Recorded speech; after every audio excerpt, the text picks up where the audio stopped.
Dear student, अस्सलाम वालेकुम। मैं आपका रिसोर्स पर्सन मोहम्मद आतिफ़ मसूद अल्लामा इकबाल यूनिवर्सिटी से फ़िज़िक्स 1 के लेक्चर में आपकी खिदमत में हाजिर हूँ। आज जिस चीज़ के मतलब हम पढ़ने जा रहे हैं वो है rotation with constant acceleration. Rotation के बारे में आपको एक बात का इल्म है कि रोटेशन एक ख़ास एक्सिस के अराउंड जो मोशन होता है उसको हम रोटेशन कहते हैं। यानी कि एक ऑब्जेक्ट एक ख़ास एक्सिस के गिर्द जब मूव करता है तो उस अमल को हम रोटेशन कहते हैं। अब हम देखना चाहते हैं, जब रोटेशन को हम देखते हैं तो उसमें हम रोटेशन का ताल्लुक वेलोसिटी, डिस्प्लेसमेंट और linear velocity, linear displacement, linear acceleration से है। लेकिन ये आपके पास सारी लीनियर क्वांटिटीज़ हैं, जबकि रोटेशन में आपके पास रोटेशन जो है वो एक सर्कल में हो रही है। कुछ क्वांटिटीज़ सर्कल के एक्सिस के अलॉन्ग होंगी, जो सर्कल के एक्सिस के अलॉन्ग होंगी उनको हम रोटेशनल क्वांटिटीज़ कहते हैं। उन रोटेशनल क्वांटिटीज़ में आपके पास जो है एंगुलर डिस्प्लेसमेंट है, एंगुलर वेलोसिटी है, एंगुलर एक्सेलरेशन है। एंगुलर डिस्प्लेसमेंट, एंगुलर वेलोसिटी के मुतालिक आप पढ़ चुके हैं। एंगुलर डिस्प्लेसमेंट आपके पास वो एंगल होता है जो कि एक्सिस के अलॉन्ग होता है। एंगुलर वेलोसिटी जो है उस angle with respect to time के लिहाज से है जो कि एक्सिस के अलॉन्ग है। ठीक है, आज जो हम पढ़ने जा रहे हैं वो है angular acceleration with constant angular acceleration. Angular acceleration जो है वो आपके पास है rate of change of angular velocity with respect to time, यानी कि एंगुलर वेलोसिटी का टाइम के लिहाज से तब्दील होना। अगर ये जो आपके पास एंगुलर वेलोसिटी में चेंज है ये टाइम के लिहाज से मुस्तकिल है, कांस्टेंट है, तो हम कहते हैं कि ये आपके पास जो एंगुलर एक्सेलरेशन आएगी एक्सिस के अलॉन्ग वो भी कांस्टेंट आएगी। आए हम इसको ड्राइव करते हैं कि एंगुलर एक्सेलरेशन है क्या चीज़। अगर आप एक एक्सिस लाइन ड्रॉ करें और इसके अराउंड एक सर्कल ड्रॉ करें तो हमारे पास जितनी लीनियर क्वांटिटीज़ हैं वो टेंजेंट के अलॉन्ग होंगी। जैसे v ये आपके पास लीनियर वेलोसिटी है, ए ये आपके पास लीनियर एक्सेलरेशन है। एक्सिस से जो इस टेंजेंट का डिस्टेंस है वो r है। अब मैंने आपको बताया था कि जितनी आपके पास एंगुलर क्वांटिटीज़ हैं, रोटेशनल क्वांटिटीज़ हैं, सर्कुलर क्वांटिटीज़ हैं, वो सारी की सारी एक्सिस के अलॉन्ग होती हैं। जैसे ओमेगा, अल्फ़ा। अब आपके पास जो अल्फ़ा है वो आपके पास एंगुलर एक्सेलरेशन है, ओमेगा जो है वो आपके पास एंगुलर वेलोसिटी है। अगर आप ऊपर इक्वेशन को देखें, इस इक्वेशन को, तो इस इक्वेशन में ये जो z है ये बता रहा है कि जो रोटेशन है वो आपके पास z एक्सिस के अलॉन्ग हो रही है। तो अब मैं एक और अगर आपको एग्जांपल मैं आपको बताऊं, इसमें अगर आप देखें कि अगर आप एक दोबारा से सर्कल को ड्रॉ करें तो एक पॉइंट पे ये आपका एंगल थीटा था, ये आपकी एंगुलर डिस्प्लेसमेंट है। ये जो आपके पास एंगुलर डिस्प्लेसमेंट है ये किसी टाइम t 0 पे होगी। एक वक्त गुजरने के बाद टाइम t के ऊपर इस ऑब्जेक्ट की जो डिस्प्लेसमेंट है वो थीटा है। एक और हम एंगुलर डिस्प्लेसमेंट लें तो कुछ वक्त टाइम t1 गुजरा तो जो एंगुलर डिस्प्लेसमेंट हो जाएगी वो थीटा 1 हो जाएगी। तो इस आपके पास टाइम t के ऊपर जो एंगुलर वेलोसिटी थी वो आपके पास क्या आएगी, ओमेगा आएगी, और इसे हम ओमेगा नॉट कह देते हैं। और टाइम t1 के ऊपर जो एंगुलर वेलोसिटी आएगी उसे हम ओमेगा z कह देते हैं। तो ओमेगा z और ओमेगा नॉट के दरमियान की जो एंगुलर वेलोसिटी है, या इसको हम चेंज का मायने देते हैं, जैसे डेल्टा ओमेगा आपके पास जो है ये चेंज आपके पास क्या बन जाएगी, omega z minus omega not z divided by. अब दो वक्त हमने लिए हैं, एक आप इसको एक जो आपका इब्तदाई वक्त था उसको हमने टाइम t0 का नाम दिया, तो ये t माइनस ये फाइनल टाइम t है, आखिरी एंगुलर वेलोसिटी आपके पास आई, और ये टाइम t0 है। तो अगर आप देखें तो अल्फ़ा जो है उसका फार्मूला वो बनता है delta omega by delta t, और इससे जो हम जो रिलेशन ड्राइव करते हैं वो बनेगा alpha z omega z minus omega not z divided by t minus 0। तो जो एंगुलर हम कहते हैं एक्सेलरेशन वो कांस्टेंट है, वो बराबर होगी average value of the an interval. यानी कि आप किसी भी वक्त के ऊपर एंगुलर एक्सेलरेशन को कैलकुलेट करें, मैं कहता हूँ दरमियान में किसी वक्त में मैं कैलकुलेट कर रहा हूँ, तो वो बराबर होगी हमेशा कांस्टेंट एंगुलर एक्सेलरेशन के, जो कि आपके पास ओमेगा जी माइनस ओमेगा नॉट जी का डिफरेंस है divide by time minus zero. तो एवरेज एक्सेलरेशन को हम कह सकते हैं किसी दो पॉइंट्स के दरमियान जो एंगुलर वेलोसिटी है आपके पास, उसको डिवाइड बाय 2 कर दें तो हमारे पास एवरेज एंगुलर वेलोसिटी आएगी। एवरेज एंगुलर वेलोसिटी कहाँ से आ रही है? मैंने इनिशियली आपको बताया कि एवरेज एंगुलर वेलोसिटी का जो ताल्लुक है वो ताल्लुक है आपके पास change of angular displacement divided by change in time, और ये जो डेल्टा थीटा है ये बराबर है theta minus theta naught. Theta naught आपको पता है ये इनिशियल थीटा है, और थीटा आप इसको बेशक इसको थीटा के बराबर समझ लें, डिवाइडेड बाय डेल्टा टी आपको पता है कि T F minus T I के बराबर होता है। तो इससे जो आपके पास डेल्टा टी निकलेगा वो टी माइनस ज़ीरो निकलेगा। तो इस तरह एवरेज जो आपके पास एंगुलर वेलोसिटी है वो बराबर हो गई theta minus theta not divided by T minus zero. अब जो हम नेक्स्ट स्लाइड में हम इक्वेशंस ऑफ मोशंस को ड्राइव करेंगे। इक्वेशंस ऑफ मोशंस जो है जो कि angular circular equations of motion है, इसी जिस तरह आपने लीनियर मोशन में इक्वेशंस ऑफ मोशन को ड्राइव किया था उसी तरह आप जो है सर्कुलर मोशन में, रोटेशनल मोशन में, एंगुलर मोशन में इक्वेशंस ऑफ मोशंस को ड्राइव करते हैं। जैसे आपने first equation of motion drive की थी लीनियर मोशन में, इसी तरह आप फर्स्ट इक्वेशन ऑफ मोशन जो है रोटेशनल मोशन में ड्राइव करेंगे। जिस तरह आपने सेकंड इक्वेशन ऑफ मोशन जो है वो ड्राइव की थी लीनियर मोशन में, इसी तरह आप जो है second equation of motion rotational motion के अंदर ड्राइव करेंगे। फिर इसी तरह आप जिस तरह तीसरी आपने इक्वेशन ऑफ मोशन जो है लीनियर मोशन में ड्राइव की थी, उसी तरह आप जो है तीसरी इक्वेशन जो है आप रोटेशनल मोशन में भी ड्राइव करेंगे। आए हम जो है इसको स्लाइड में देखते हैं। अगर आप देखें तो आपके पास ये पहली इक्वेशन ऑफ मोशन आपको गिवन है जो कि कांस्टेंट एंगुलर एक्सेलरेशन के लिए है। थीटा जो है किसी टाइम टी के ऊपर थीटा दिया हुआ है, थीटा नॉट आपके पास टाइम ज़ीरो ले लें आप, कोई भी आपका इब्तदाई वक्त है उस पे जो एंगुलर डिस्प्लेसमेंट है वो थीटा नॉट है, ये बराबर होता है 1/2 omega naught ji plus omega g multiply by t. अगर आप इसके अंदर जो है ओमेगा जी की वैल्यू पुट कर दें, ओमेगा जी आपको पता है वो बराबर है, अगर आप प्रीवियस स्लाइड से जानते हैं, omega naught plus alpha T के बराबर। अगर आप इस इक्वेशन को इसके अंदर पुट कर दें तो जो आपके पास इक्वेशन आएगी वो ये बन जाएगी।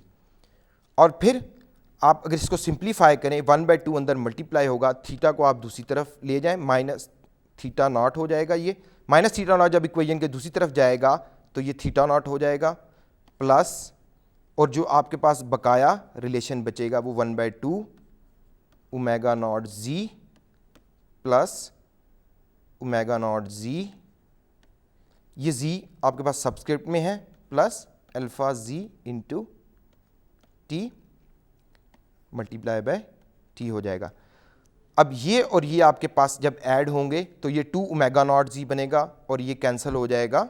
अगर हम इसको दोबारा देखें तो theta is equal to theta naught बनेगा plus 2 omega naught ji divided by 2 plus 1/2 alpha G into T का स्क्वायर। तो आपके पास ये 2 कैंसिल हो जाएगा, तो ये आपके पास इक्वेशन, हमें ये इक्वेशन हासिल हो जाएगी।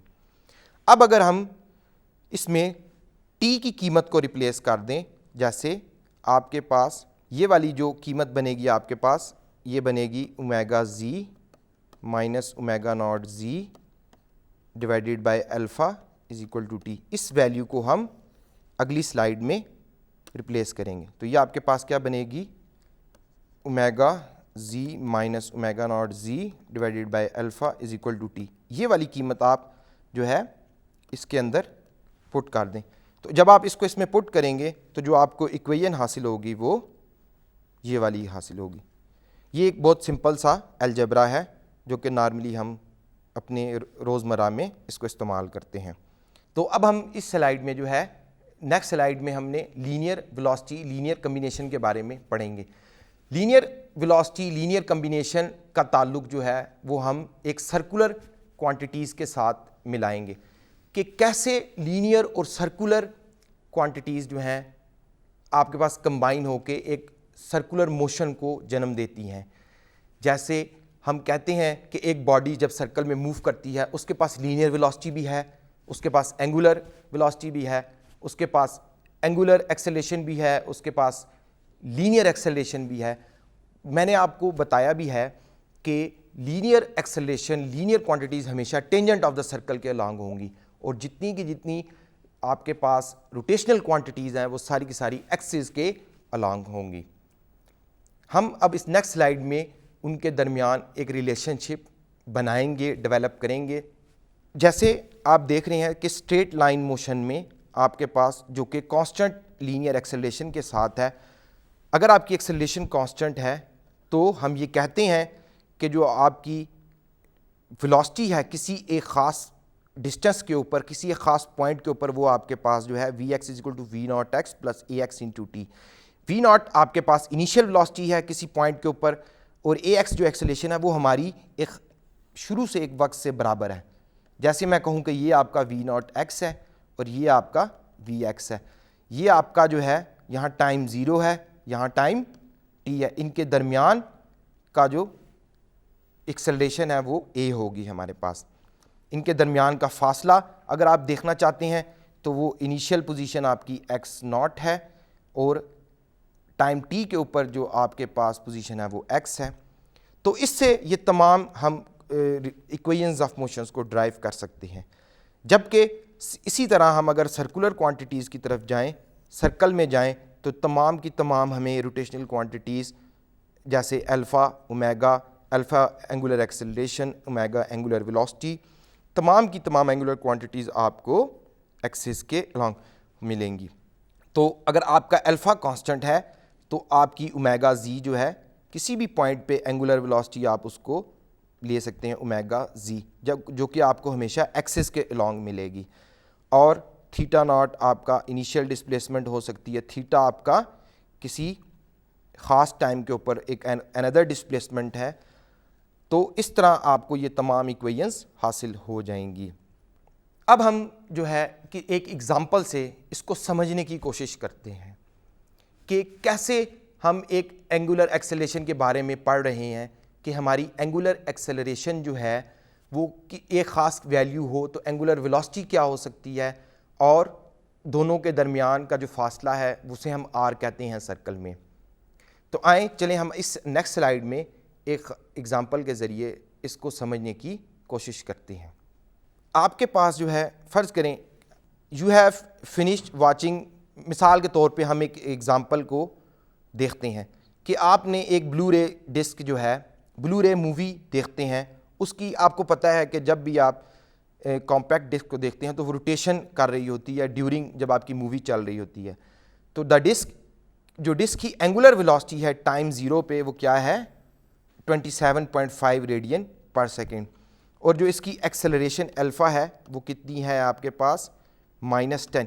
ये जो नेगेटिव साइन है ये आपको बता रहा है कि आप ऑब्जेक्ट की स्पीड आहिस्ता आहिस्ता जो उसकी एंगुलर वेलोसिटी है वो वक्त के साथ कम हो रही है। ये आपकी इनिशियल एंगुलर वेलोसिटी उसने दी हुई है ओमेगा नॉट जी जो कि वक्त ज़ीरो पे है 27.5 रेडियन पर सेकेंड। तो अब ये आपको डायग्राम में भी नज़र आ रहा होगा कि जो रेफरेंस एक्सिस ड्रॉ किया गया है वो एक्स ज़ीरो पे ड्रॉ किया, टाइम टी ज़ीरो पे जो आपका ऑब्जेक्ट डिस्क का रेफरेंस एक्सिस है वो एक्स एक्सिस के लॉन्ग है, यानी कि बिल्कुल एक्स एक्सिस के ऊपर है। तो हमने जो बताना है वो एंगुलर स्पीड बतानी है, एंगुलर वेलोसिटी बतानी है, वो टाइम कितनी वक्त अगर टाइम 0.30 सेकेंड इस पे क्या होगी, और फिर हमने ये भी बताना है कि उसका एंगल कितना था। इनिशियल एंगल 0 था तो कुछ देर के बाद जो उसका डिस्क का एंगल था वो कितना होगा, जो कि हम इजीली मालूम कर सकते हैं इक्वेशन ऑफ मोशन से। जैसे कि आप पहली ये अगर आप इस इक्वेशन को देखें, ये फर्स्ट इक्वेशन ऑफ मोशन है रोटेशनल मोशन के अंदर। अब आपको नज़र आ रहा है ये ओमेगा नॉट जी जो है, ये ओमेगा नॉट जी है ये वक्त जब टाइम ज़ीरो था तब है, और ये आपकी एंगुलर एक्सेलरेशन है अल्फ़ा, ये नेगेटिव है, और नेगेटिव की रीज़न भी मैं बयान कर चुका हूँ कि नेगेटिव इसलिए है कि उसकी स्पीड आहिस्ता आहिस्ता कम हो रही है, एंगुलर वेलोसिटी कम हो रही है, और ये आपको वक्त टाइम टी जो कि मैंने आपको जिस पे हमने मालूम करनी है। तो ओमेगा जी की जो वैल्यू आपके पास आएगी वो ये बन जाएगी, जो ओमेगा जी आप हमारा निकलेगा वो इस तरह। तो इसी इक्वेशन से हम एंगुलर डिस्प्लेसमेंट भी ड्राइव कर सकते हैं। ये हमने थीटा नॉट ड्राइव किया था, ये सेकंड इक्वेशन ऑफ मोशन है एंगुलर। जिस तरह बिल्कुल आप लीनियर मोशन में s equal to v i t plus half a t square लिखते हैं, यहाँ भी बिल्कुल आपके पास ऐसे ही है, theta equal to theta naught. अगर ये आपका ज़ीरो है इनिशियल और ओमेगा नॉट जी आपने ये 27.5 पुट किया, टाइम आपके पास जो है वो 300 सेकेंड आ जाएगा, अल्फ़ा हमारे पास ये है, और टी का स्क्वायर आपके पास जो है वो ये बन जाएगा। तो इन सब को अगर आप कैलकुलेशन करें, ऐड सब्ट्रैक्ट करें, तो जो आपका थीटा निकलेगा वो रेडियन में। ये एक आपके पास डायमेंशनलेस क्वांटिटी है, इसकी कोई डायमेंशन, रोटेशनल क्वांटिटीज़ जितनी होती हैं उनकी डायमेंशन नहीं होती है। तो रेडियन को हम रेवोल्यूशन में कन्वर्ट कर सकते हैं। हमें पता है कि एक रेवोल्यूशन जो है वो किसके बराबर होता है, 2 पाई रेडियन के। तो एक रेडियन को अगर हम एक रेडियन की कीमत को हम बदलें तो ये 1 रेवोल्यूशन डिवाइडेड बाय 2 पाई आ जाएगा। तो अगर हम इस चीज़ को इसमें पुट कर दें तो ये आपके पास 1.24 रेवोल्यूशन बन जाएगा। कीमत देखें, 1 revolution divided by 2 pi radian, ये आपके पास 1 के बराबर बनेगा। तो अगर हम रेडियन के साथ देखें तो अगर हम इसका 1 लगा दें यहाँ पे तो 1 से कोई फ़र्क नहीं पड़ेगा। तो 1 का मतलब है 1 की जगह हम क्या लिख सकते हैं, 1 revolution divided by 2 pi radian. अगर हम इस चीज़ को यहाँ पुट कर दें तो ये क्या बन जाएगा, 7.80 radian multiply by 1 ref divided by 2 pi radian. तो रेडियन रेडियन से कैंसिल हो जाएगा, तो ये आपके पास आएगा 7.80 divided by 2 pi multiply by revolution. ये जो सारा है इसकी कीमत बनेगी 7.80 डिवाइडेड बाय 2 पाई, ये जो इसकी कीमत निकलेगी वो 1.24। तो इससे इस एग्जांपल से हमें ये चीज़ मालूम हुई कि हम अगर हमें इनिशियल कंडीशंस का इल्म हो, इनिशियल एंगुलर वेलोसिटी पता हो, और हमें ये पता हो कि बॉडी कितनी एंगुलर एक्सेलरेशन से मूव कर रही है, तो हम इजीली उसकी एंगुलर डिस्प्लेसमेंट मालूम कर सकते हैं। हमेशा हर इक्वेशन में एक चीज़ अननोन होती है। अगर आप इस इक्वेशन को देखें तो इस इक्वेशन में भी आपको सिर्फ एक ही चीज़ अननोन थी, वो थी थीटा। बाकी तमाम क्वांटिटीज़ का आपको इल्म था। ओमेगा जी आपको, ओमेगा इस इक्वेशन को देखें तो इसके अंदर भी आपको एक चीज़ अननोन थी, वो ओमेगा जी, ओमेगा नॉट जी आपको मालूम था, और अल्फ़ा जी भी आपको मालूम है। तो हमें इससे ये पता चला कि हम किसी भी बॉडी की, अगर एक बॉडी मूव कर रही है, रोटेट कर रही है, तो उसकी हम एंगुलर एक्सेलरेशन इजीली मालूम कर सकते हैं, और उसकी एंगुलर डिस्प्लेसमेंट भी मालूम कर सकते हैं। तो उम्मीद है आपको आज का लेक्चर आपको समझ आया होगा। इंशाल्लाह एक नए प्रोग्राम में नए टॉपिक के साथ फिर हाजिर होऊंगा। अल्लाह हाफिज़।